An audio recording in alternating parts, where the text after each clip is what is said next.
مذاکرات کے لیے اکٹھے ہوئے تو میں شاہ صاحب کو کہا، میں نے کہا شاہ صاحب جیل میں بڑا کچھ پڑا ہے، لیکن سچی بات کہوں کہ ایک رند کی شیر نے مجھے ہلا کر رکھ دیا ہے۔ تو شاہ صاحب کہنے لگے وہ کون سا؟ میں نے کہا وہ اس نے کہا کہ جان جو بھی فدائی دیتا ہے تیرے مکھڑے کی منہ دکھائی دیتا ہے۔ اور شہادت ہے مطلوب و مقصود و مومن، نہ مال غنیمت نہ کشور کشائی۔ حضرت عامر بن فہرہ کو جب میدان بدر میں تیر لگا نا تو تیر مارنے والے نے منظر عجیب دیکھا کہ جیسے ہی حضرت عامر بن فہرہ کے جسم میں تیر پیوست ہوا نا تو آپ کی روح کے ساتھ آپ کا جسم بھی آسمان کی طرف اٹھنے لگا۔ تو اس نے تیر کا مان وہیں رکھا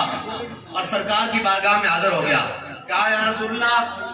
آپ کے غلام نے ایک نعرہ لگایا ہے، ہم نے آج تک یہی سنا ہے، دنیا کا اصول ہے کہ جب انسان مر جاتا ہے تو بازی ہار جاتا ہے، لیکن آپ کے غلام کے جسم میں جب تیر پیوست ہوا اور خون کا فوارہ بلند ہوا تو اس نے کہا فزت برب الکعبہ، اللہ کی قسم میں تو بازی جیت